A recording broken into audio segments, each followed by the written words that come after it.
ತಾಳ್ಮೆ, ಪೇಷನ್ಸ್ ಎರಡೇ ಅಕ್ಷರದ ಒಂದು ಪದ.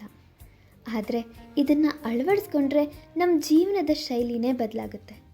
ಎಲ್ಲರಿಗೂ ಹಾವು ಮುಂಗ್ಸಿ ಕತೆ ಗೊತ್ತೇ ಇರುತ್ತೆ. ಪಾಪ ಮುಂಗ್ಸಿ ತನ್ನ ಪ್ರಾಣನ ಒತ್ತೆ ಇಟ್ಟು ಮಗುನ ಹಾವಿಂದ ಕಾಪಾಡುತ್ತೆ. ಆದರೆ ಅಮ್ಮ ಅದರ ಬಾಯಲ್ಲಿ ರಕ್ತನ ನೋಡಿ ಮುಂಗ್ಸಿನೇ ನನ್ನ ಮಗುನ ಕೊಂದ್ಬಿಟ್ಟಿದೆ ಅಂತ ಅಂದ್ಕೊಂಡು ಅದನ್ನೇ ಕೊಂದ್ಬಿಡ್ತಾಳೆ.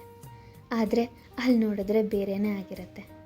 ಅವಳು ಒಳಗೆ ಹೋಗಿ ನಿಧಾನವಾಗಿ ನೋಡಿದರೆ ಸತ್ತಿರೋದು ಮಗು ಅಲ್ಲ, ಹಾವು ಅಂತ ಗೊತ್ತಾಗಿರೋದು. ಆಮೇಲೆ ಪಶ್ಚಾತ್ತಾಪ ಪಡ್ತಾಳೆ. ಇದರಿಂದ ನಮಗೆ ಏನು ತಿಳಿಯುತ್ತೆ ಅಂದರೆ, ಹೇಳಿದ್ದು ಸುಳ್ಳಾಗ್ಬೋದು, ನೋಡಿದ್ದು ಸುಳ್ಳಾಗ್ಬೋದು, ಆದರೆ ನಿಧಾನಿಸಿ ಯೋಚಿಸಿದಾಗಲೇ ನಿಜ ಗೊತ್ತಾಗುತ್ತೆ. ನಿಧಾನವೇ ಪ್ರಧಾನ ಅನ್ನೋ ಗಾದೆನೇ ಇಲ್ವಾ? ಇತ್ತೀಚಿನ ದಿನಗಳಲ್ಲಿ ಒಬ್ಬ ವ್ಯಕ್ತಿ ತಾಳ್ಮೆಯಿಂದ ಇದ್ದರೆ ಆ ತಾಳ್ಮೆನ ಕೆಲವರು ಅವನ ದುರ್ಬಲ ಅಂತ ಅನ್ಕೊತಾರೆ, ಭಯ ಜಾಸ್ತಿ ಅಂತ ಅನ್ಕೊತಾರೆ. ಆದರೆ ಆ ತಾಳ್ಮೆನೇ ಅವನಿಗೆ ಒಂದು ದೊಡ್ಡ ಶಕ್ತಿ ಆಗಿರುತ್ತೆ. ಹಾಗೆ ತಾಳ್ಮೆನ ಕಳ್ಕೊಂಡು ಅನಾಹುತ ಮಾಡ್ಕೊಂಡಿರೋರು ಎಷ್ಟೊಂದು ಜನ ಸಿಗ್ತಾರೆ. ಆ ತಾಳ್ಮೆ ಇಲ್ಲ ಅನ್ನೋದಕ್ಕೆ ಕಾರಣ ಅವರ ಕೆಲಸದ ಒತ್ತಡ ಆಗಿರಬಹುದು ಅಥವಾ ಇನ್ನೊಂದೇನೋ ಆಗಿರ್ಬೋದು.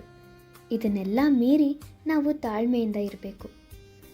ತಾಳ್ಮೆ ಅನ್ನೋದು ನಮಗೆ ಮುಖ್ಯವಾಗಿ ನೆಮ್ಮದಿನ ತಂದುಕೊಡುತ್ತೆ, ನಮ್ಮ ಕೋಪನ ಕಡಿಮೆ ಮಾಡುತ್ತೆ. ಆತರಪಟ್ಟು ಏನೇನೋ ನಿರ್ಧಾರ ತಗೊಳ್ಳೋದ್ರ ಬದಲು ಯೋಚನೆ ಮಾಡಿ ನಿರ್ಧಾರ ತಗೊಂಡ್ರೆ ತುಂಬ ಒಳ್ಳೆಯದು. ಸ್ವಲ್ಪ ಯೋಚನೆ ಮಾಡಿ, ನಿಮಗೆ ಎಲ್ಲ ಅರ್ಥ ಆಗುತ್ತೆ. ಹಾಗೆ ಈ ವಿಡಿಯೋ ನಿಮಗೆಲ್ಲ ಇಷ್ಟ ಆಗಿದ್ರೆ ಕಮೆಂಟ್ ಮಾಡಿ, ಫಾಲೋ ಮಾಡಿ.